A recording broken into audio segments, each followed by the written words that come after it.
Hola, eh, mi grupo está conformado por Iván del Peso, Yulisa Tomalá, Emily Montenegro y mi persona. Le vamos a explicar el análisis de presiones transitorias con curvas tipo de Green-Carter. Curva de tipo. ¿Qué son las curvas de tipo?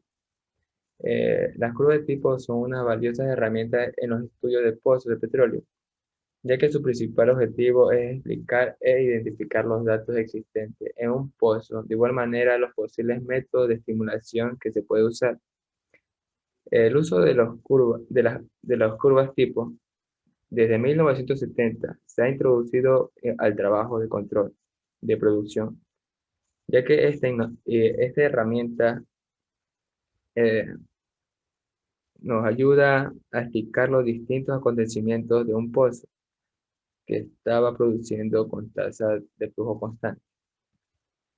El análisis de presiones transitorias con curvas de tipo de Green-Carter.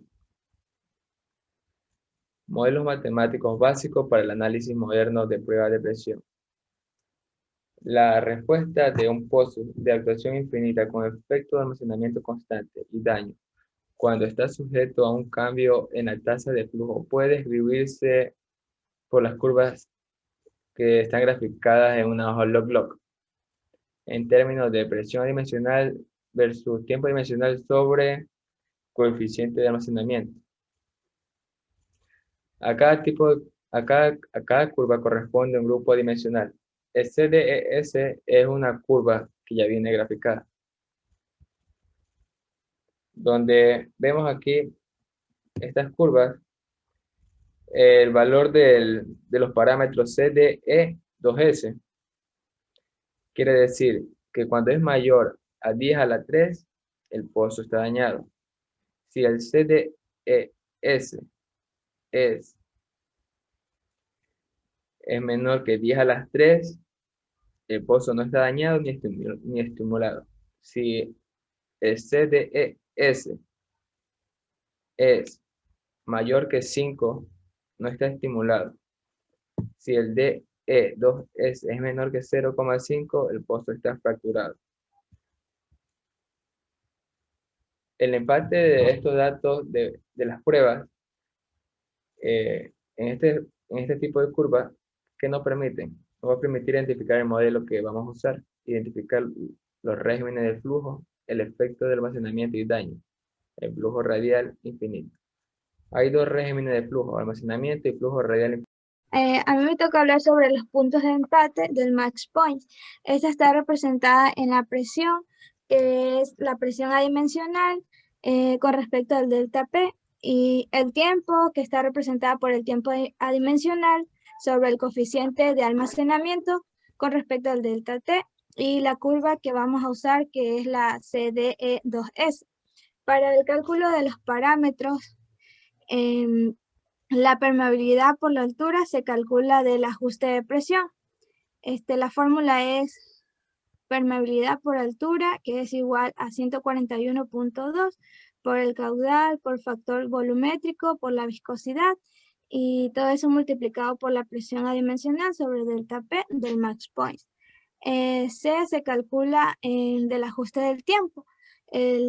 La fórmula sería C igual a 0.00295 por la permeabilidad por altura sobre nu. Todo eso multiplicado por el delta T sobre el tiempo dimensional sobre el coeficiente de almacenamiento con respecto al max point. En el punto 3 tenemos S, se calcula de la curva. S significa el factor de piel o daño.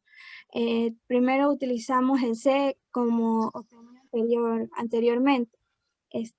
La fórmula sería el coeficiente de almacenamiento es igual a 0.898.937 por C sobre la porosidad, por altura, por la compresibilidad total, por el radio del pozo al cuadrado. Y eso se lo reemplaza en S, que la fórmula sería del factor de piel o daño es igual a 0.5 por logaritmo por la curva del CDE2S del max point sobre el coeficiente de almacenamiento. Aquí tenemos un gráfico que nos muestra un ejemplo de empate. En este ejemplo se indican los datos que vamos a empatar con las curvas CDE a la 2S mayores que 10 a la 8, aunque parece que en todos los casos el efecto de almacenamiento dura menos de 6 minutos y el flujo radial infinito comienza alrededor de 23 horas. Una vez que los regímenes de flujo se han identificado, existe el análisis especializado que se aplican para cada caso. Para la restauración de presión, el método de Horner es el análisis especializado más generalmente utilizado durante el régimen de flujo infinito. El método consiste en graficar la presión de fondo estática versus el logaritmo del tiempo de cierre más la variación de tiempo sobre la variación de tiempo, como se muestra en la figura que tenemos aquí. Bueno, una vez que se ha identificado el modelo del pozo y yacimiento, se utiliza el gráfico de Horner para calcular el espesor o el KH y el daño. El valor de KH se utilizará posteriormente para ayudar a realizar un mejor empate con las curvas tipo.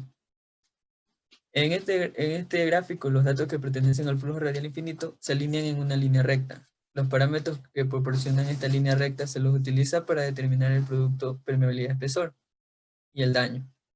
Aquí vamos a utilizar esta fórmula que dice que el espesor es igual a 162.6 por el caudal, por el factor volumétrico y por nu, por la viscosidad, y sobre la pendiente. Reemplazando los datos que nos da el ejercicio en el gráfico anterior, tenemos que el 162.6 por el caudal y por el factor volumétrico y por la viscosidad sobre la pendiente, nos da un valor de 1142.6 m de pie. Y de aquí calculamos el daño, que nos da 1.151 P a una hora menos la presión del fondo sobre la pendiente, menos el logaritmo, por la permeabilidad sobre la porosidad, por la viscosidad, por la compresividad total y por el radio de pozo al cuadrado, más 3.23. Reemplazando los datos, tenemos que S o el factor de daño nos da 7.3. Bueno, luego de haber obtenido el KH por el gráfico de Horner, se puede fijar el empate de los ejes de presión. Esto se hace insertando el valor de KH en la ecuación para la presión en variables adimensionales y resolviendo para PD sobre delta T, sobre delta P. La ecuación sería KH es igual a 141.2 caudal, factor volumétrico por viscosidad y por la presión dimensional sobre la variación de tiempo del match point, respecto al match point. Despejando la presión dimensional con la variación de presión con respecto al match point, nos da un valor y reemplazando, nos da un valor de 0.0175. Bueno, por conveniencia, se toma el delta P a 100. Entonces, el PD sería igual a 1.75 y por consiguiente, como vemos aquí en el gráfico, log, esta curva puede sobreponerse. Conociendo que siempre PSI en el eje Y del papel transparente corresponde a 1.75 en el eje Y, o sea, el papel transparente sería las líneas rosadas. Y de la curva tipo, este procedimiento establece un empate vertical o la presión dimensional sobre la variación de presión con respecto al match point. Aquí podemos observar la gráfica, como hemos empatado la curva del match point y se nos aproxima casi a 10 a la 9. El PD sobre el delta P con respecto al match point era 0.0179, es decir que el PD ahora es de 1.79 y el DP es igual a 100. Y el DT sobre TD sobre CD con respecto al match point nos dio 14.8, es decir que ahora el DT vale 1.0 y el TD sobre CD 14.8. Entonces la curva que mejor se ajusta con respecto al gráfico era de 4 por 10 a la 9. Y bueno, procedemos a calcular con las fórmulas de KH. sobre 141.2 por el caudal, por el factor volumétrico y por la viscosidad, y por la presión dimensional sobre la variación de presión con respecto al match point.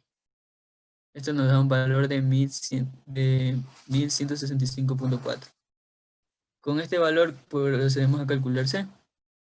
Reemplazando en la ecuación, tenemos 0.0295 por la permeabilidad, por la altura sobre la viscosidad, y por el delta T sobre TD/CD con respecto al match point. Este C nos da que es 9.3 por 10 a la menos 3. Con este valor podemos reemplazar en la fórmula para calcular el CD. Reemplazando en la ecuación tenemos 0.8937 C sobre la porosidad, por la altura, por la compresibilidad total, por el radio del pozo al cuadrado. Y reemplazamos y nos da que CD tiene un valor de 879. Y con este valor procedemos a calcular el daño, que sería 0.5 logaritmo natural de la curva que calculamos el CD a la 2S del match point sobre el CD calculado. Y reemplazando tenemos que nos da un daño de 7.7. Como conclusión tenemos que la interpretación se realiza con una simple gráfica de presión que combina la ventaja del empate de curva tipo con el análisis del semilog. Gracias.